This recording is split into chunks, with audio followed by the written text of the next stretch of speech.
Hello दोस्त, कैसे हैं आप? अच्छे होंगे आशा करते हैं।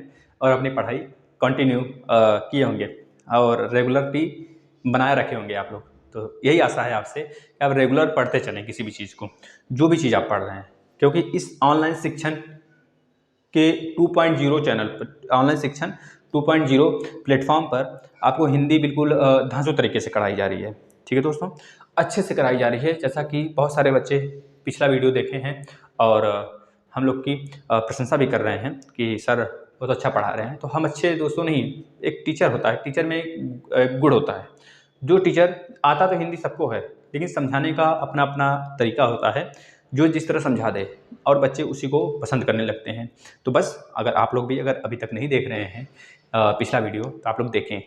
100% बता रहे हैं दोस्तों, आप किसी भी एग्जाम में बैठे जहाँ पे हिंदी पूछी जाती है, चाहे वह आपका बीपीएससी हो, चाहे यूपी पीसीएस हो, चाहे आपका यूपी पुलिस ही क्यों ना हो, और other exams, TET, super TET, और मान लीजिए जो टीचर्स के वैकेंसीज आते हैं उसमें भी जो हिंदी यहाँ से पूछे जाते हैं, आपको इससे बाहर देखने को नहीं मिलेगा। ठीक है दोस्तों, हम आपसे प्रॉमिस करते हैं कि आपको वही चीज़ें यहाँ पे दिए जाएंगे जो डायरेक्ट एग्जाम में पूछे जाते हैं, और यहाँ से एक भी क्वेश्चंस बाहर नहीं आएंगे।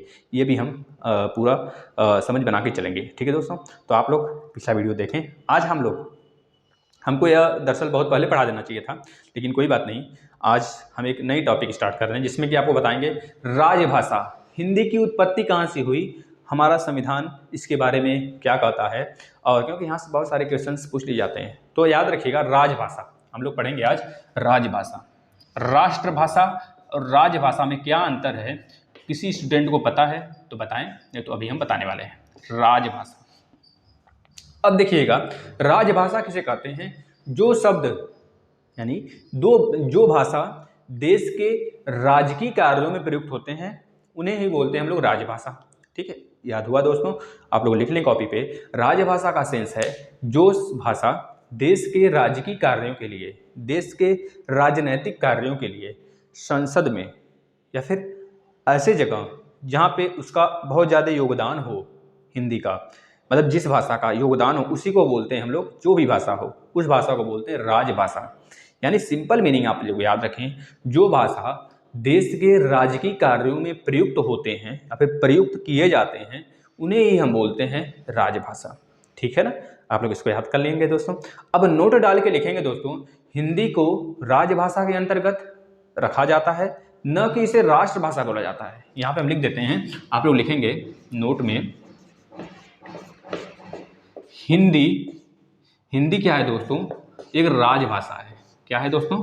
राजभाषा है, राजभाषा, न कि एक राष्ट्रभाषा है। हमारे राष्ट्र की कोई भाषा ही नहीं है, याद रखेंगे ये चीज़ें। तो आप लोग यह लिख लेंगे, हिंदी हमारा राजभाषा है, क्योंकि जो भी राजनीतिक कार्य होते हैं, जो राजकीय कार्य होते हैं हमारे देश में, वो हिंदी के माध्यम से ही होते हैं। ठीक है ना, इस वजह से हम उसे राजभाषा बोलते हैं, ना कि राष्ट्रभाषा बोलते हैं। अभी राष्ट्रभाषा हमारे देश में तय नहीं हुआ है। जिस दिन तय हुआ उस दिन समझिएगा हमारे देश में एक उथल पुथल होगा, अनेक जाति के लोग लड़ने पे उतारू हो जाएंगे, मारने काटने पर। ठीक है दोस्तों, दक्षिण भारत चाहता है कि वो इस इंग्लिश, मतलब कि दक्षिण भारत के लोग, हमें पता है तमिलनाडु, केरल, कर्नाटक, आंध्र प्रदेश, यहाँ पे तमिल हो गया, कन्नड़ हो गया, इंग्लिश ज़्यादातर चलते हैं। और हमारे मुस्लिम भाई तो आप लोग समझ रहे होंगे, वह उर्दू के लिए मांग करने लगेंगे, है ना। तो हमारा एक जो देश है दोस्तों, वो पंथ निरपेक्ष देश है। यहाँ पे सारी देशों की भाषाएं, अगर एक गाना आप लोगों ने सुना होगा कि जगह जगह पर, वो गाना हमको क्लियरिटी नहीं याद है, लेकिन थोड़ा सा बता देते हैं, हिंट कर देते हैं आप लोग को, लेकिन बहुत अच्छा लगता है, हम काफ़ी सुनते हैं उसे। उसमें यह बोला गया है दोस्तों कि हमारे देश में आप किसी भी राज्य में जाएं, किसी भी जगह जाएं हमारे देश में, राज्य, जिला, गांव, वहाँ पे जगह जगह पर पानी, भाषा, खान पान चेंज होता रहता है ना, व्यवहार भी चेंज होता रहता है। ये हमारे देश की क्वालिटी है। ठीक है दोस्तों, यह हमने कैसे जाना है, तो जो विदेशी आते हैं घूमने के लिए, बस उन्हीं से हम लोग भी समझ सके हैं कि हम लोग तो कहीं घूमते नहीं, मतलब कि हम लोग जो अपने देश के हैं वो अलग अलग जगह थोड़े गए हैं, हम लोग किसी के सुने सुनाए पर ही कहते हैं सब सारी चीज़ें, है ना। चलिए हम लोग नेक्स्ट देख लेते हैं दोस्तों। ये हमने समझ लिया कि जो हिंदी है हमारा राजभाषा है, ना कि राष्ट्रभाषा है, ये हमने जाना। अब यहाँ पे यह जानेंगे, जो राजभाषा है वह कैसा शब्द है, तो आप बोलेंगे संवैधानिक शब्द है। यहाँ पे लिख लेंगे जो ये राजभाषा है दोस्तों, ये एक संवैधानिक शब्द है। अब देखिए संवैधानिक क्या होता है, संवैधानिक शब्द है, कैसा शब्द है, संवैधानिक शब्द है। अब देखिए संवैधानिक शब्द क्या होता है दोस्तों, संवैधानिक शब्द का मतलब है जो हमारे संविधान में उसका उल्लेखित हो, जो चीज़ हमारे संविधान में उल्लेखित है वह संवैधानिक शब्द हो जाता है। इस तरह हमें पता है कि हमारा हिंदी भाषा जो है, राजभाषा जो है हिंदी, वह संविधान में उल्लेखित है, इस वजह से हम उसे क्या बोलते हैं, संवैधानिक, ठीक है, संवैधानिक शब्द बोलते हैं। इसको याद रखेंगे। जब भी आता है आपके एग्जाम में कि हिंदी आपकी कैसी भाषा है, ऑप्शन में दिया रहेगा संवैधानिक है, असंवैधानिक है, इनमें से कोई नहीं है, ठीक है, या फिर दोनों है, दे सकता है दोनों है, क्योंकि ऑप्शन कुछ भी दे सकता है, तो आप लगाएंगे संवैधानिक शब्द है ना। अब नेक्स्ट लिखेंगे हमारी हिंदी भाषा को राजभाषा के रूप में कब घोषित किया गया, तो आप बताएंगे दोस्तों हिंदी भाषा को राजभाषा के रूप में, राजभाषा के रूप में 14 सितंबर, क्या बताएंगे दोस्तों, 14 सितंबर, थोड़ी सी हिंदी हमारी देख रहे हैं राइटिंग कैसी है, आप लोग थोड़ा सा एडजस्ट करिएगा। 14 सितंबर 1949 को इसे क्या किया गया, अपनाया गया, है ना, याद रखेंगे राजभाषा के रूप में इसे कब अपनाया गया, तो आप बताएंगे दोस्तों 14 सितंबर 1949 को इसे राजभाषा के रूप में अपनाया गया, है ना।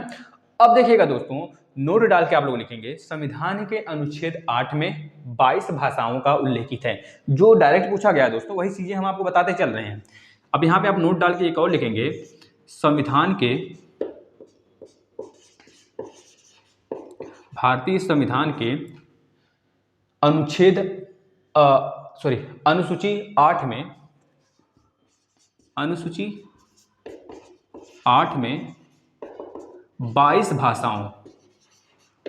भाषाएं, मतलब भाषा उल्लेखित हैं, उल्लेखित हैं, ठीक है ना दोस्तों, उल्लेखित हैं। अब ध्यान से देखेंगे दोस्तों, जिसमें इसमें जो 22 भाषाएं हैं, हमारे मूल संविधान में 14 भाषाएं थी, पहले 14 भाषाएं थी। कितनी भाषाएं थी, 14 भाषाएं थी, और 8 भाषाएं फिर कहाँ से आ गई, 8 भाषा जो आई है वो कहाँ से आई है, तो आप बताएंगे दोस्तों 8 भाषा जो आया हुआ है सर 21वें संविधान संशोधन, 21वें संशोधन 21 अमेंडमेंट से केवल एक शब्द, एक भाषा जोड़ा गया जिसका नाम है सिंधी, याद रखेंगे एक भाषा जोड़ा गया। यह संविधान संशोधन कब हुआ है, तो बता देंगे 1968 में हुआ है ना, इसको याद रखेंगे। इसके बाद 71वां संविधान संशोधन, 71वां संविधान संशोधन, इसके थ्रू दोस्तों 3 भाषा जोड़ा गया है। कितनी भाषा जोड़ी गई, 3 भाषा जोड़ी गई, ठीक है ना। इसके बाद आ जाता है दोस्तों, अगर इन दोनों को ऐड करते हैं तो 92 आता है, 1 1 2 7 2 9, 92वां संविधान संशोधन के जरिए हमने कितनी भाषा जोड़ी है, तो बताएंगे 4 भाषा जोड़े हैं, ठीक है, याद रखेंगे। अब इन को जब हम ऐड करते हैं तो 8 आ गए। अब यही 8 जो है बाद में जोड़े गए, तो टोटल हमारी भाषाएं कितनी निकल के आ गई दोस्तों, 22 भाषाएं। तो इस तरह हमारे संविधान में बाद में बहुत सारी भाषाएं जोड़ी गई हैं, इसको याद रखेंगे कैसे कैसे जोड़ा गया है। अब नेक्स्ट लिखेंगे दोस्तों भाग 17, ठीक है, याद रखेंगे। ये तो संविधान संशोधन में हम आपको अनुसूची बता दिए कि इस अनुसूची में कितने भाषाएं हैं, ठीक है ना। अब आप बताएंगे, अब आप लिखेंगे नोट करके एक और, भाग 17 में हमारे संविधान के हमारे संविधान के 22 भाग हैं, 22 भाग के भाग 17वें में हमारे भाषा का उल्लेखित, हमारे जो हिंदी भाषा है उसको देवनागरी की लिपि के रूप में जाना जाता है, याद रखने के। भाग 17 में हमारे संविधान के भाग 17 में देवनागरी, हिंदी को देवनागरी लिपि के रूप में जाना गया है, हिंदी को देवनागरी लिपि के रूप में जाना गया है। और दोस्तों अगर बात करें अनुच्छेद का, तो अनुच्छेद बताएंगे 343 से लेकर 351 तक राजभाषा संबंधित प्रावधान किए गए हैं हमारे संविधान में। 343 से लेकर 351 तक हमारे संविधान में राजभाषा संबंधित प्रावधान किए गए हैं, राजभाषा संबंधित प्रावधान किए गए हैं, संबंधित प्रावधान, ठीक है दोस्तों, प्रावधान उल्लेखित हैं। अब यहाँ से आपने बहुत सारी चीजें क्लियर कर ली अपनी। पहले तो आपने यह जान लिया कि हमारे संविधान में अनुच्छेद में किस अनुच्छेद में राजभाषा उल्लेखित है, हमारे संविधान के भाग में किस भाग में हमारे हिंदी की बात की गई है, हमारे संविधान के किस अनुच्छेद में कितनी भाषाएं हैं और कब कब जोड़ा गया, कितनी कितनी भाषाएं जोड़ी गई। ठीक है, यह सारी चीजें आपने जान ली। और यह भी जान लिया कि 14 सितंबर को हिंदी दिवस मनाया जाता है और हिंदी जो है राजभाषा जो है दोस्तों 14 सितंबर 1949 को जोड़ा गया है ना। अब हम बात करते हैं आर्टिकल नंबर 343। अब इसको आप ध्यान से लिखते चलेंगे, आर्टिकल नंबर 343 के बारे में बहुत एकाग्रचित हो गए दोस्तों, यहाँ से बहुत सारे क्वेश्चन पूछे जाते हैं। आर्टिकल नंबर 343 में पहला यह कहा गया है, संघ की राजभाषा जो होगी, संघ मतलब केंद्र की, संघ मतलब क्या होता है, संघ मतलब पूरा अपना भारत देश, ठीक है, संघ की राजभाषा हिंदी तथा लिपि देवनागरी होगी, यह बोला गया है पहले में। 343 का पहले में यह बोला गया है, संघ की राजभाषा हिंदी की देवनागरी लिपि होगी, हिंदी तथा देवनागरी लिपि होगी, ठीक, हिंदी तथा देवनागरी। देखिएगा अभी हम बताएंगे हिंदी की उत्पत्ति कैसे हुई है। देवनागरी आप लोग बस पढ़ते चले, देवनागरी कुछ भी नहीं छोड़ने वाले हैं दोस्तों, मतलब कुछ भी नहीं छोड़ेंगे, आप इतना ध्यान रखें, देवनागरी लिपि होगी। आप लोग इसको कॉपी पे नोट कर लें। इसके बाद इसी में दूसरा स्टेप लिखेंगे, देवनागरी लिपि की उत्पत्ति ब्राह्मी लिपि से हुई है। देवनागरी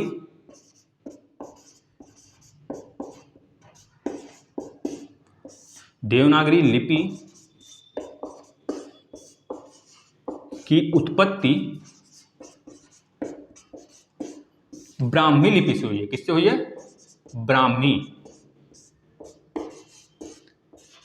ब्राह्मी लिपि से हुई है, ठीक है दोस्तों।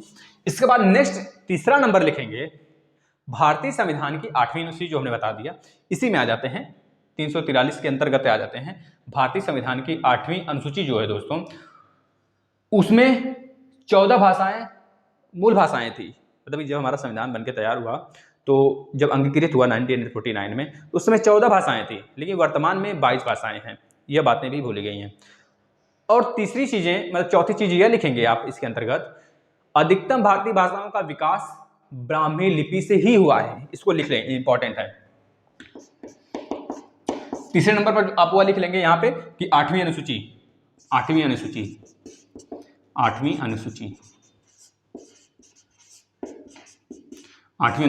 22, पहले मूल संविधान कितना था? 14 था, 14 से 22 हो गया, 22 भाषाएं होगी, जो हमने यहाँ पे दिखाया है आपको, है ना। और चौथे में आप यह लिखेंगे, अधिकतर भारतीय भाषाएं जो हैं दोस्तों, वो ब्राह्मी लिपि से ही लिए गए हैं। इसको भी लिख लें आप, अधिकतम भारतीय भाषाएं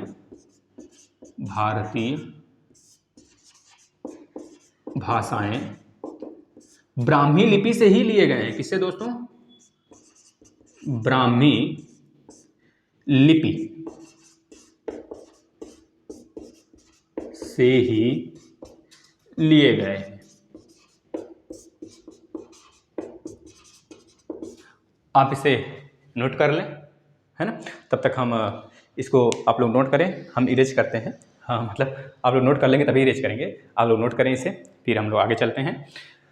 ध्यान से दोस्तों, कोई भी चीज़ें होती हैं ना, तो हम लोग को अगर स्टार्टिंग से पढ़ते हैं तो बहुत अच्छा लगता है। तो आप लोग पढ़ें इसे, थोड़ा नोट करें इसे, फटाक से नोट करें। हम लोग टाइम दे रहे हैं, फिर हम इरेज करते हैं इसे।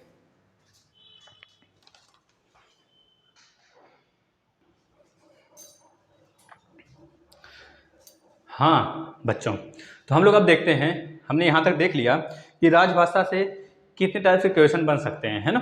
अब हम यहाँ देखेंगे हिंदी की 5 भाषाएं तथा 18 बोलियां हैं। वो सब क्या क्या हैं, ध्यान से देखेंगे। हिंदी में 5 भाषा और 18 बोलियां हैं। अब सबको हम एक एक करके देखते चलेंगे। आप लोग कॉपी पे नोट करते चलेंगे ना। बोलियां हैं, ठीक है। अब देखिए पहली बोली की मतलब पहली भाषा की बात करते हैं तो पश्चिमी हिंदी के नाम से जाना जाता है। किसको? पश्चिमी हिंदी के नाम से जाना जाता है दोस्तों इसको। पहली बोली जो है, पहली भाषा जो है पश्चिमी हिंदी, पश्चिमी पश्चिमी हिंदी।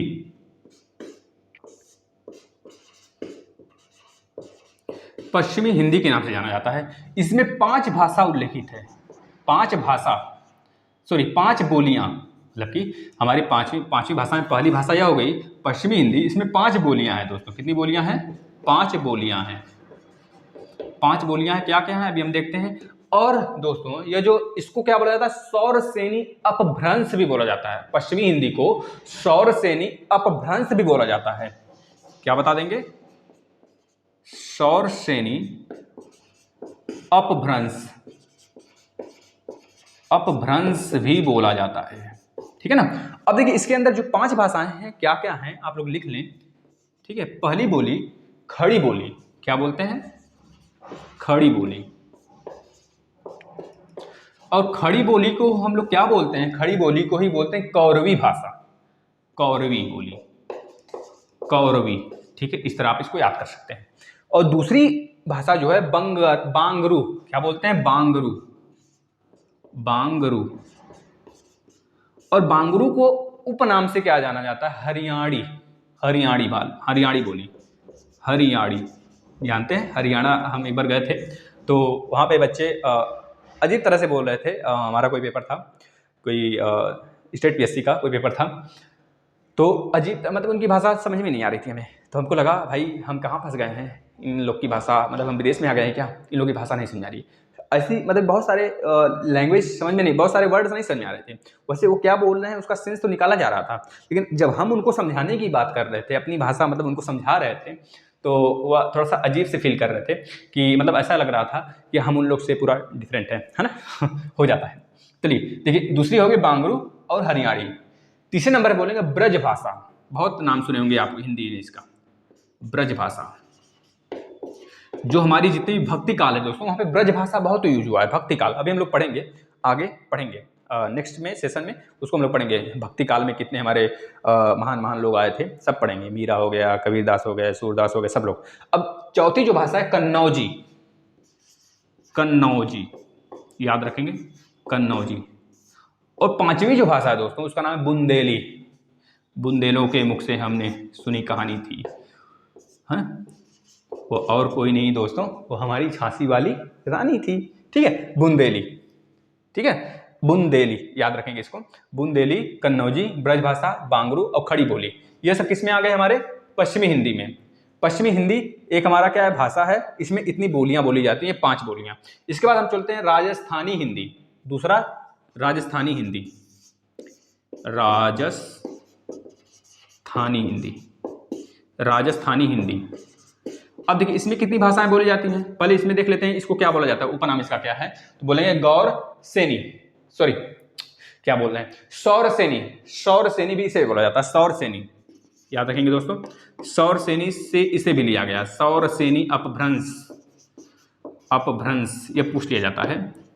तो आप लोग उपनाम याद रखें इसका, सौर सेनी अपभ्रंश। इसमें कितनी बोलियां हैं तो बताएंगे 4 बोलियां इसमें हैं। कितनी दोस्तों? 4 बोलियां हैं। ये राजस्थानी है तो इसमें जाहिर सी बात है मारवाड़ी हो गया, जयपुरी हो गया, मतलब वहाँ के नाम से ही फेमस है, वहाँ के राज्यों से ही फेमस है। मारवाड़ी जो एक बनिया ही होते हैं, बनिया को हम लोग वहाँ पे क्या बोलते हैं? मारवाड़ी बोलते हैं। राजस्थान में मारवाड़ी बहुत ज़्यादा अमीर ज़्यादा होते हैं दोस्तों, ये लोग मारवाड़ी। पहला भाषा हो गया चौथे में। और जो दूसरा है दूसरी बोली क्या है आपका राजस्थानी भाषा का, तो बता देंगे जयपुरी। क्या दोस्तों? जयपुरी, जयपुर, हाँ जयपुर। याद रखेंगे तीसरी भाषा क्या है? मेवाती। क्या बोलेंगे? मेवाती। और जो लास्ट है उसको क्या बोलेंगे दोस्तों? उसको बोलेंगे मालवी। मालवी मेवाती दोनों में अंतर है, मालवी, मालवी। मदन मोहन मालवीय ने 1916 में बीएचयू को बसाया था। एक क्वेश्चन याद रख लें आप लोग यहाँ से, ठीक है। मेवाती, मालवी, मारवाड़ी, जयपुरी याद हो गया। इसके बाद तीसरा चलते हैं। तीसरा बताएंगे पूर्वी हिंदी, जो हम लोग का है जो हम लोग बोलते हैं इसे पूर्वी हिंदी बोलते हैं। हम लोग पूरब में रहते हैं, यूपी के पूरब में, और पश्चिम में आपका राजस्थान वगैरह सब पड़ जाते हैं, जो कि मेरठ वगैरह भी आ जाता है आपका पूरब में, ठीक है ना, सॉरी पश्चिम में। पूरब में तो आपका बनारस हो गया, आजमगढ़ हो गया, ठीक है, बरेली वगैरह भी पूरब में आ जाते हैं, ठीक है ना, लखनऊ वगैरह भी पूरब में आ जाते हैं। तो लखनऊ तो खैर उत्तर में पड़ जाता है, लेकिन और सब हम लोग तो पूरब में है, इसको मान के चलें। हम आपका लोकेशन बता दे रहे हैं आपको अपना। इसको बोलते हैं दोस्तों अर्धमागधी। अर्धमागधी क्या बोलते हैं पूर्वी हिंदी को? अर्ध मागधी, मागधी, ठीक है ना दोस्तों, अर्धमागधी। इसमें कितनी भाषाएं हैं तो आप कितनी बोलियां हैं तो आप बोलेंगे 3 बोलियां हैं सर, इसमें 3 बोलियां हैं। अब देखिएगा इसमें 3 बोलियां कौन कौन सी बोलेंगे? अवधी, बघेली और छत्तीसगढ़ी। कौन कौन सी? अवधी, बघेली और छत्तीसगढ़ी। छत्तीसगढ़ी, ठीक है दोस्तों, इस तरह। इसके बाद 2 और भाषाएं हैं, कौन कौन सी? बिहारी हिंदी और एक पहाड़ी हिंदी। तो लिखिए बिहारी हिंदी, तीसरा हो गया। चौथा नंबर पे बिहारी हिंदी। बिहारी हिंदी आप लोग पहले सुन लें, अभी हम नोट करने का टाइम दे देंगे, आप स्क्रीनशॉट ले लीजिएगा। बिहारी हिंदी। अब देखिए बिहारी हिंदी को और क्या बोलते हैं दोस्तों? बिहारी हिंदी को बोलते हैं मागधी अपभ्रंश। क्या बोलते हैं? मागधी अपभ्रंश। आप लोगों ने अभी शंख की आवाज़ सुनी होगी, तो शंख की आवाज़ मम्मी जी पूजा कर रही हैं काफ़ी तेज में, तो रोज करती हैं, तो उनके समय अगर हम पढ़ाने लगते हैं तो काफ़ी अच्छा लगता है मुझे भी, उसमें शंख की आवाज़ गूंज जाती है, जिससे कि आपका भगवान भला करें, है ना, यह आशीर्वाद आपको मिल जाता है। चलिए, मागधी अपभ्रंश बिहारी हिंदी। बिहारी हिंदी में 3 भाषाएं हैं, सॉरी 3 बोलियां हैं। 3 बोलियां में देखिएगा कौन कौन सी बोलियां हैं आपको पता है। पहला बहुत फेमस है भोजपुरी, जिसको बच्चे बहुत ज़्यादा पसंद करते हैं, भोजपुरी। भोजपुरी, ठीक है, पहली भाषा मतलब कि पहली बोली भोजपुरी। दूसरी मगधी, मैथिली। मगधी, आपको पता होगा मगध साम्राज्य इसी जगह था, 16 महाजनपदों में मगध हो गया। मगध के अंतर्गत मतलब कि बहुत सारे साम्राज्य, जिसमें हर्यक वंश, आपका शुंग वंश, और आपका एक और कौन सा वंश था? शिशुनाग वंश, और एक लास्ट था नंद वंश। पहले हर्यक वंश, शिशुनाग वंश, नंद वंश, उसके बाद मौर्य वंश स्टार्ट हो जाता है 319-320 से, है ना। तो मगध मतलब कि पूरा आपका बिहार का ही बात कर रहा है, बिहार का पटना वगैरह लेके वाला क्षेत्र, ठीक है, मगधी। उसके बाद लास्ट है, इसमें तीसरी भाषा कौन सी है? मैथिली।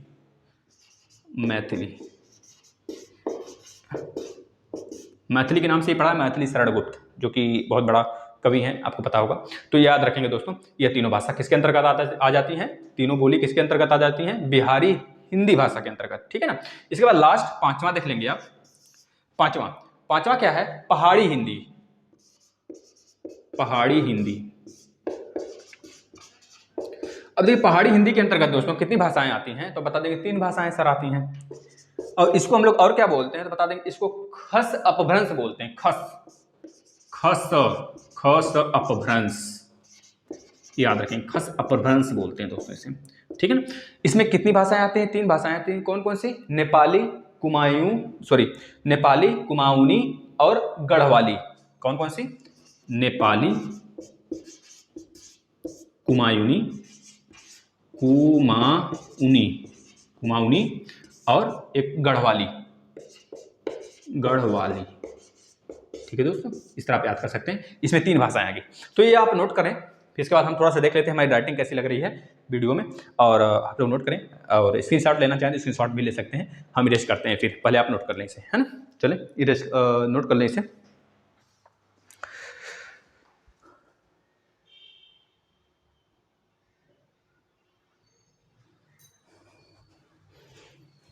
ओके दोस्तों, हमारी एक बात बता दें आपको, रहस्य की बात है, किसी से मत कहिएगा, लेकिन थोड़ी सी हमारी राइटिंग अब अच्छी होने लगी है ना। हम बार बार इसे बहुत सारे लोगों से कहते हैं कि हमारी राइटिंग अब अच्छी होने लगी, ठीक है, क्योंकि हम राइटिंग की वजह से काफ़ी ज़्यादा हर जगह मार्क खाते रहे हैं दोस्तों। हमारा 12th में और 10th में भी मार्क्स इसी की वजह से कट जाता था, ग्रेजुएशन में भी इसी वजह से मार्क्स हमारा कम हुआ है।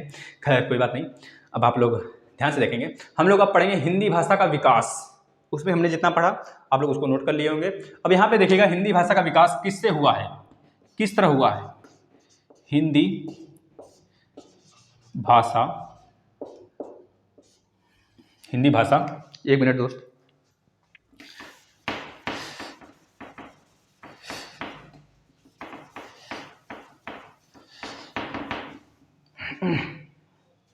हिंदी भाषा का विकास, ठीक है, का विकास। अब ध्यान से आप लोग देखते चलेंगे इसको, और इसमें किस तरह के विकास, मतलब कहाँ से हमारी हिंदी आई है, कैसे जनरेट हुआ हिंदी, सब कुछ बताने वाले हैं। पहले लिखेंगे भाषा परिवार के आधार पर, मतलब कि अगर देखा जाए भाषा परिवार के आधार पर हिंदी एक भारोपीय भाषा है। कैसी भाषा है? तो भारोपी परिवार से लिया गया है। किस आधार पर लिया गया दोस्तों? बताएंगे। हिंदी एक भारोपीय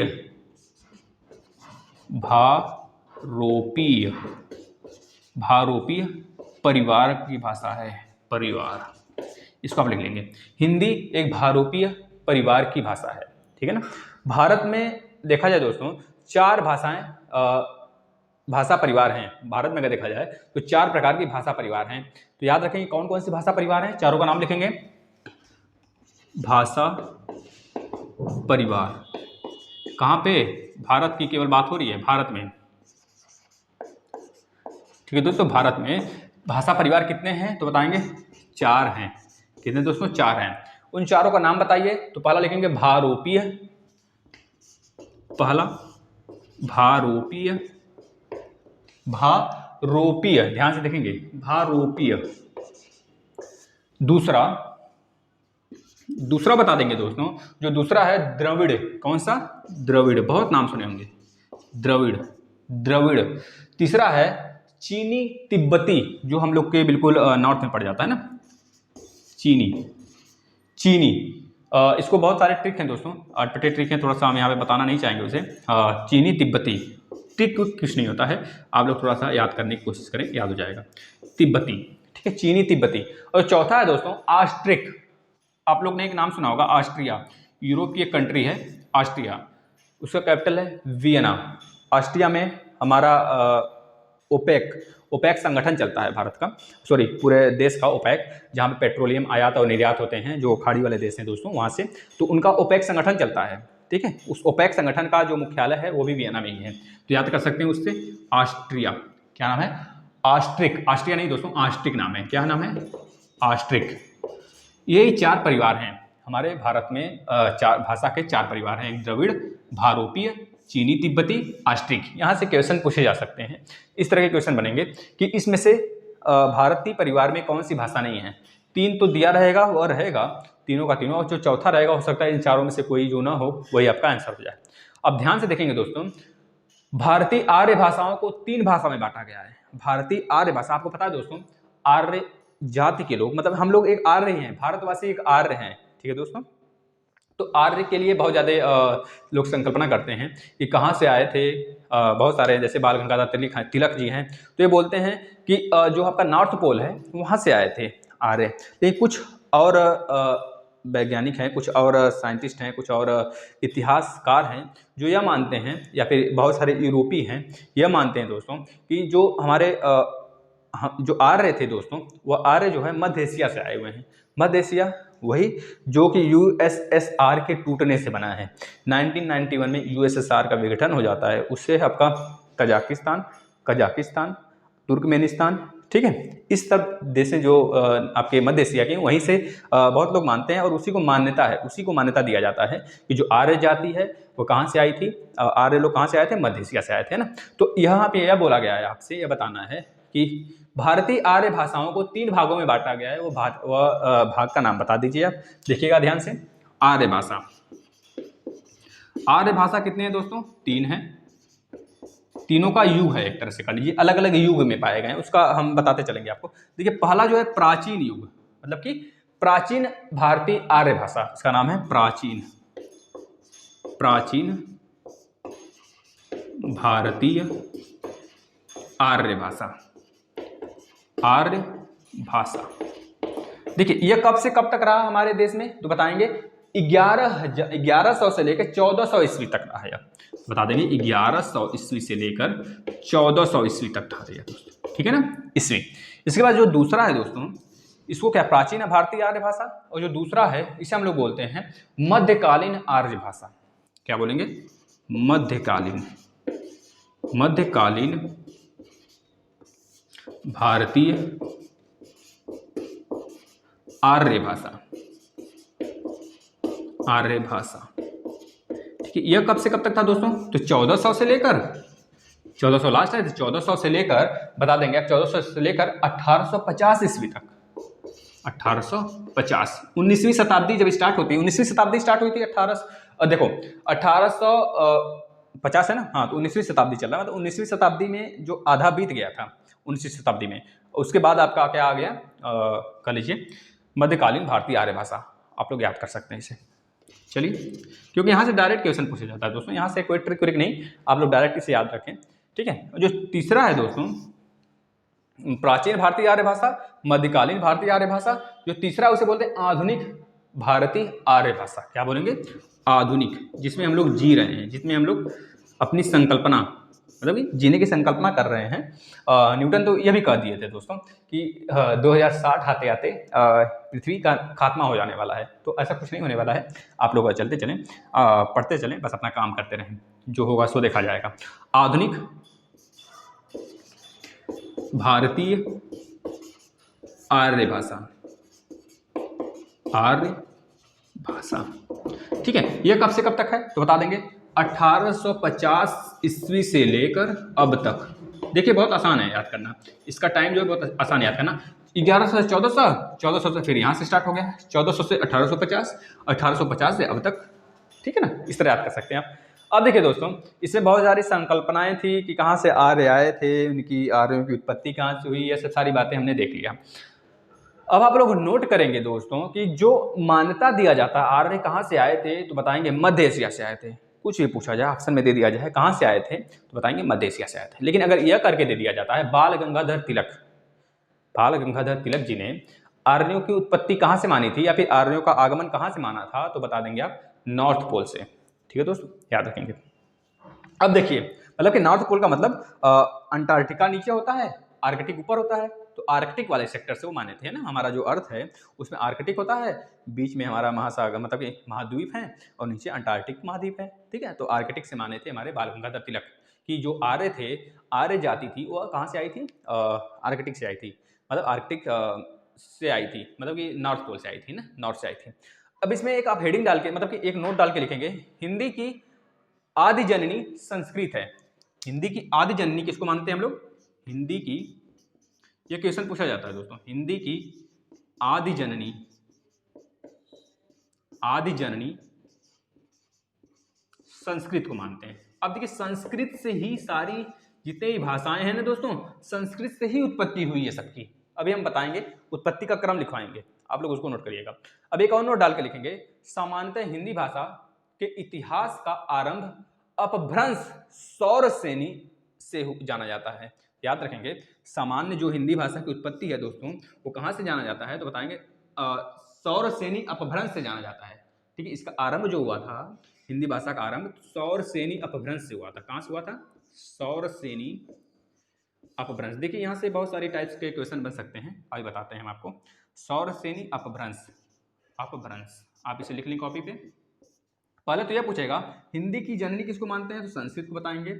और हिंदी की उत्पत्ति कहाँ से हुई है, किस अपभ्रंश भाषा से हुई है, तो बता देंगे सौरसेनी अपभ्रंश भाषा से हुई है।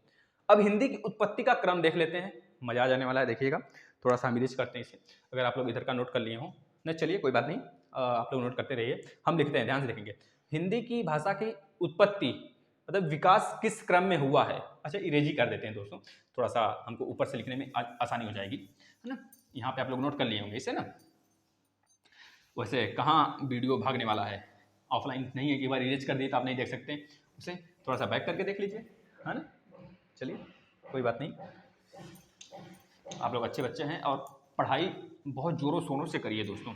सारे सब्जेक्ट में पकड़ होनी चाहिए आपकी, ठीक है ना, तभी जाके कुछ हो सकता है। अब देख रहे हैं आप ना, सीईटी भी होने लगेगा, कंबाइन एग्जाम जो होने वाला है ना, एक एग्जाम, तो वो भी होने लगेगा। तो उसमें 17 सब्जेक्ट हैं, 17 के 17 आपको यहाँ तैयार होने चाहिए, ठीक है ना, तभी जाके अच्छा स्कोर कर पाएंगे। अब देखिए, हिंदी भाषा की उत्पत्ति का क्रम देख लेते हैं। उत्पत्ति, ये आज का लास्ट टॉपिक है, उत्पत्ति का क्रम। हिंदी भाषा की उत्पत्ति का क्रम, तो सबसे पहले आपका संस्कृत आता है दोस्तों। क्या आता है? संस्कृति, बताएंगे संस्कृत। देखिए संस्कृत से ही सारी भाषा बनी हुई है। संस्कृत के बाद पाली भाषा आता है। कौन सा आता है बताएंगे? पाली भाषा आता है, पाली। ठीक है, अब पाली से क्या आता है तो बता देंगे प्राकृत भाषा आता है। पाली से प्राकृत भाषा मिलता है। हम लोग पढ़े थे ना, जो अशोक का शिलालेख है वो प्राकृतिक भाषा में हमेशा मिलता है, तो वही प्राकृतिक भाषा है, प्राकृत, प्राकृत भाषा से। ठीक है, पहले संस्कृत आया, फिर प्राकृत आया, फिर पहले संस्कृत, फिर पाली भाषा। पाली भाषा हमको बौद्ध जैन के समय देखने को मिल जाता है आधुनिक हिस्ट्री में। ठीक है ना, जो आपका आधुनिक हिस्ट्री है, इतिहास है, वहाँ पे जो आपका बौद्ध संगति ज़्यादा से ज़्यादा जो है पाली भाषा में ही लिखी गई है। लेकिन अगर आ जाते हैं हम लोग अशोक के काल में, तो अशोक वाले में समय बताया गया उनकी जो शिलालेखें हैं, अशोक का 11 या फिर 13 शिलालेख है ना दोस्तों, तो 13 के 13 जो लिखे, नहीं 14 है, 14 शिलालेख हैं, 14 के 14 प्राकृतिक भाषा में हमको अधिकतर मिलते हैं। क्योंकि वो शिलालेख इस वजह से बनवाया था कि वह जनता से डायरेक्ट संवाद कर सके, है ना। अब प्राकृतिक के बाद कौन सा आ जाता है आपका? अपभ्रंश। प्राकृतिक के बाद आपका अपभ्रंश भाषा आया था, अपभ्रंश, तो बता देंगे अपभ्रंश भाषा, अपभ्रंश आया। इसके बाद कौन सा आया तो बता देंगे, इसके बाद आपका अवहरट। कौन सा आया तो बता देंगे अवहरट भाषा, अवहरट।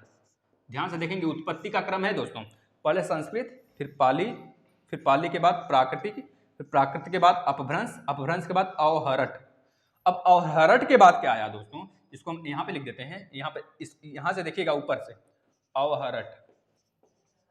अवहरट के बाद जो आया है दोस्तों, अवहरट के बाद आप बताएंगे सर अवहरट के बाद कौन सा भाषा आया, तो बताएंगे प्राचीन हिंदी, मतलब प्रारंभिक हिंदी बोल सकते हैं, जो हम लोग हिंदी बोल रहे हैं इस समय ना, तो बता देंगे प्रारंभिक हिंदी, प्रारंभिक, प्रारंभिक, इसके पहले प्राचीन कर लेंगे, पहले प्राचीन हिंदी फिर प्रारंभिक हिंदी।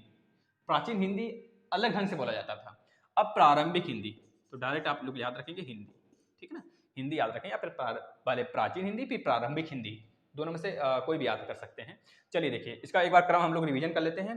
पहले संस्कृत आया, संस्कृत से सारे भाषाओं के उल्लेखित हुआ है, जो हमारे संविधान में 22 भाषाएं हैं, सबका उल्लेखन, मतलब जो भी भारत में भाषाएं बोली जाती हैं दोस्तों, वो संस्कृत भाषा से ही जनरेट हुआ है, इसको याद रखेंगे। जो हमारा कंप्यूटर में कोडिंग किया जाता है दोस्तों, वो भी संस्कृत भाषा में ही किया जाता है, इसको दिमाग में रख लें कि अगर संस्कृत भाषा में हम लोग कोई भी कोडिंग करते हैं दोस्तों, तब हमारा जो कंप्यूटर है दोस्तों, संगणक जिसे बोलते हैं हिंदी में, तो वो क्या करेगा कि बिल्कुल शुद्ध चीज़ें, मतलब कि बिल्कुल शुद्ध कह लीजिए कि आउटपुट देगा। ठीक है, अगर हम लोग कोई भी चीज़ें अगर संस्कृत में डालते हैं, हिंदी इनपुट संस्कृत में डालते हैं, तो हमको जो आउटपुट मिलेगा बिल्कुल क्लियर, थोड़ा सा भी इरर नहीं आएगा, 0% इरर नहीं रहेगा दोस्तों, मतलब कह लीजिए एकदम इरर, बिना इरर का हमको जो आउटपुट मिलेगा अगर संस्कृत भाषा में हम लोग कोई इनपुट डालते हैं तब कंप्यूटर में। लेकिन और सब भाषाएं जो होती हैं उसमें थोड़ा बहुत इरर जरूर होता है, भले हम लोग उसको नज़रअंदाज कर देते हैं, लेकिन इरर होता है। ठीक है ना, संस्कृत बिल्कुल प्योर। अगर आपको एक क्वेश्चन आ जाता है कि कौन सा ऐसा लैंग्वेज है अगर कंप्यूटर में हम लोग यूज करें तो बिल्कुल इरर नहीं होगा, तो आप बताएंगे संस्कृत ऐसा लैंग्वेज है, अगर हम लोग कंप्यूटर में यूज करते हैं उससे, तो उसमें थोड़ा सा भी इरर नहीं आता है ना। चलिए याद रखते हैं। अब देखिए इसका थोड़ा सा क्रम देख लेते हैं, एक बार रिवीजन कर लेते हैं। संस्कृत, संस्कृत के बाद पाली, पाली के बाद प्राकृत, प्राकृत के बाद अपभ्रंश, अपभ्रंश के बाद अवहरट, अवहरट के बाद, अवहरट के बाद प्रारंभिक हिंदी, है ना दोस्तों। इसको आप लोग याद करेंगे, ये क्रम है।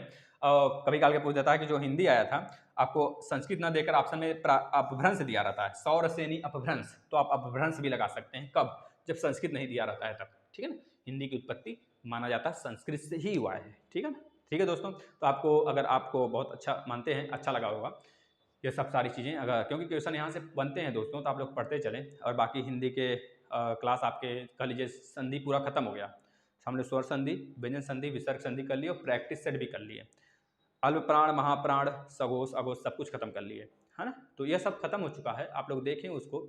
अगर अब यह भाषा आपका जो हिंदी की उत्पत्ति हम लोग पढ़ रहे हैं, इसको खत्म करने के बाद हम लोग थोड़ा सा इसके आगे विराम चिन्ह वगैरह जो होते हैं ना, इसके बारे में देखेंगे।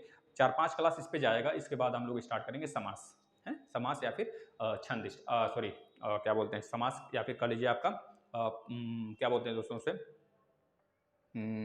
जो समास होता है, समास के बाद छंद वगैरह आते हैं ना, तो छंद ही स्टार्ट करेंगे, अभी समास स्टार्ट करेंगे। ठीक है दोस्तों, जो ज़्यादा से ज़्यादा पूछे जाते हैं आपके एग्जाम में, तो आप लोग अगर अभी भी शेयर नहीं किए होंगे वीडियो को तो शेयर कर दें दोस्तों, क्योंकि मेहनत आपके लिए किए जा रहे हैं, हम लोग कर रहे हैं। तो आप लोग भी थोड़ा सा साथ बनाए रखें हम लोग का, और ज़्यादा से ज़्यादा बच्चों को कलेक्ट करें, क्योंकि ये आपका चैनल है ऑनलाइन शिक्षण 2.0, और एक मेन चैनल ऑनलाइन शिक्षण का चलता है। वहाँ पे सारे जितने भी क्लास लिए जाते हैं, जैसे जीके, आपका रीजनिंग मैथ तो इसी पे चलेगा। आपका जो जीके से रिलेटेड, जैसे कि पॉलिटी हो गया, जियोग्राफी हो गया, हिस्ट्री हो गया, उस पर पढ़ाए जा रहे हैं। करंट के मैक्सिमम टॉपिक उस पर पढ़े हुए हैं। इस पर भी टॉपिक आ रहे हैं प्रियंका मैम का, आप लोग उसको देखें। यहाँ पे भी जैसे कि शुभंकर आया हुआ है, जो भी आगामी खेल हैं कहाँ पे होने वाले हैं, ठीक है दोस्तों। जितने भी आपके संगठन है, कहाँ पे उनका इस बार सम्मेलन हुआ था, सारे संगठन का सब वीडियो आया हुआ है इस पर भी। तो दोनों चैनल को आप सब्सक्राइब कर लें और ज़्यादा से ज़्यादा इस ट्रेंड को जोड़ें दोस्तों, क्योंकि हमें आपका साथ चाहिए और आपको हमारा साथ चाहिए। दोनों लोग जब कंबाइन मिल के चलेंगे साथ, तो बहुत मज़ा आएगा दोस्तों, देखिएगा बहुत अच्छा लगेगा और सारे एग्जाम क्लियर होंगे। ठीक है दोस्तों, तो धन्यवाद, मिलते हैं नेक्स्ट वीडियो में।